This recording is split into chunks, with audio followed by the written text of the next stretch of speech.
I'm recording. Okay, hey everyone, this is group 3 on data privacy. This group consists of me, my name is Jama Adam. My name's Jacob Holm.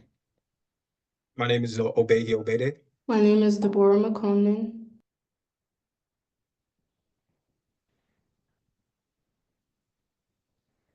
And this is the overview, which is data privacy.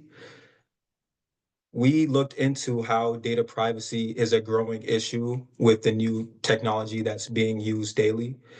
Data privacy is a very important, um, concept, very important uh, thing that we need to look at because of the changes within our systems, within the networks, within the policy, and how the world is being affected by technology.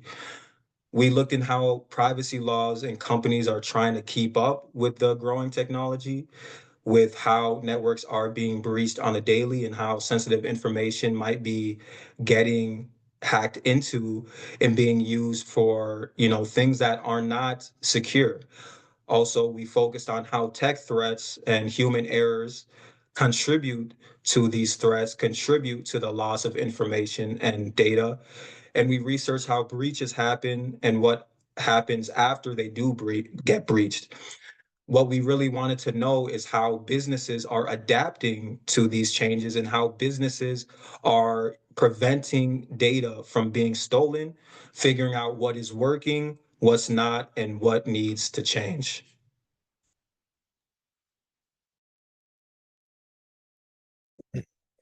Yeah, so we've seen huge advances in how data is collected.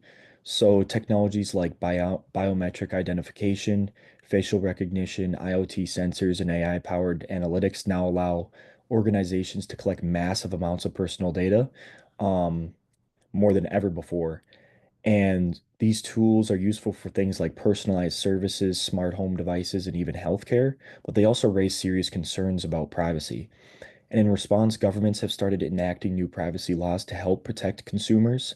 Some examples are the GDPR in the European Union, CCPA and CPRA in California, and PIPL in China, which are just a few examples.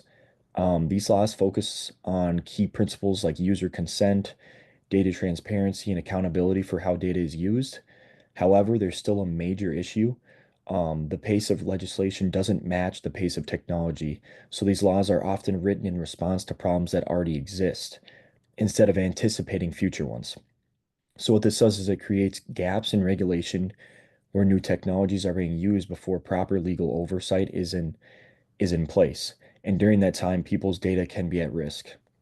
And that's why it's important to design flexible, forward-thinking policies, ones that can evolve alongside technology. It's not enough to write a law and assume it will work for the next decade. That's why policymakers should collaborate with technologists and data scientists to stay ahead of the curve. And finally, it's very important to remember that even with all these improvements, data breaches can still happen. AI and other tools helps make and strengthen data protection, but no system is completely foolproof. So that's why constant updates and ethical oversight are critical.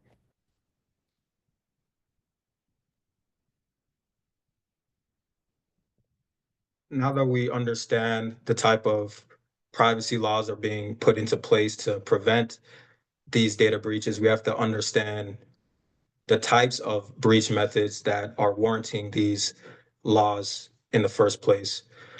Common methods of data breaches include Trojans, ransomware, and information stealers. These data breaches can be detrimental to how an organization functions, primarily by collecting sensitive information to create havoc by distributing information to unsafe sources aimed at collecting identity, breaching finances, and taking advantage of company and personal resources. These threats enacted to organizations are primarily aimed at analyzing information in large quantities after collecting and determining the best approach, to take for benefits. This causes dysfunction in organizations when they collect this information to distribute them to these sources. when it comes to the common data breach methods, going over them in order. Trojans are types of malware aimed at misleading users for of their true intentions, commonly disguised as attachments, downloads, and software. This allows backdoor access to systems by brute forcing into a network and gaining access to privileges and information that can be sold to the black market or back to the organization. These uh, threats are very common within the organization.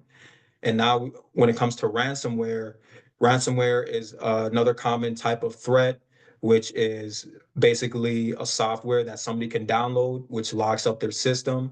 And now the individual has to pay a fee to an individual to get their information unlocked.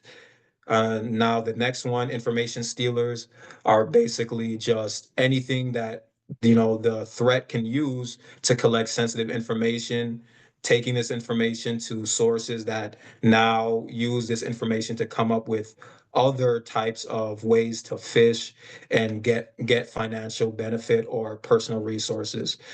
We now looked into these data breach methods and what the companies will be doing about these data breach methods. And we found it very important that we understand how these data breach methods are actually being used within organizations. So yeah, so what our business and organizations are doing about data breaches? Data breaches are significant concern for a lot of organizations, leading to unauthorized access to sensitive information and maybe potential economic loss. That was one of the points. The second point is that organizations are prioritizing and putting a lot of emphasis on the prevention and management of data breaches through advanced and enhanced cybersecurity measures. Also, employee training and compliance with data protection laws. One of the key points, or one of the points, is that advanced cybersecurity solutions, for example, such as firewalls and multi-factor authentications, are being implemented by many companies to detect and neutralize any threats, before they can cause any harm. One of the other points is that continuous networking or network monitoring is essential and very important in identifying any vulnerable areas and prevent any potential hacks, allowing many companies to stay ahead of any cyber threats. My last point is that employee education is very important and is crucial. We tend to make a lot of errors, which could lead or cause a data breach. So training staff on security will significantly reduce a lot of risks.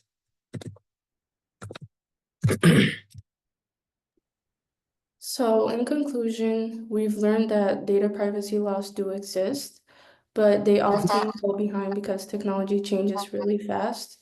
So, even with laws in place, new technology can still create risks before the law catches up. We also learned that no system is completely safe. Even companies that spend a lot of money on cybersecurity can still get hacked.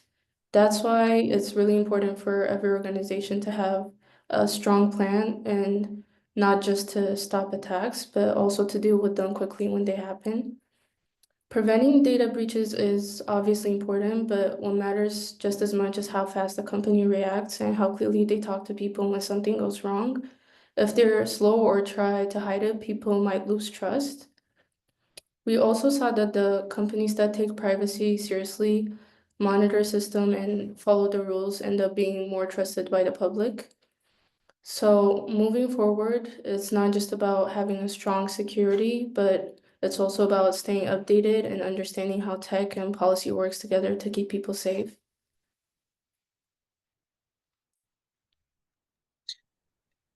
Thank you all. This was good for me.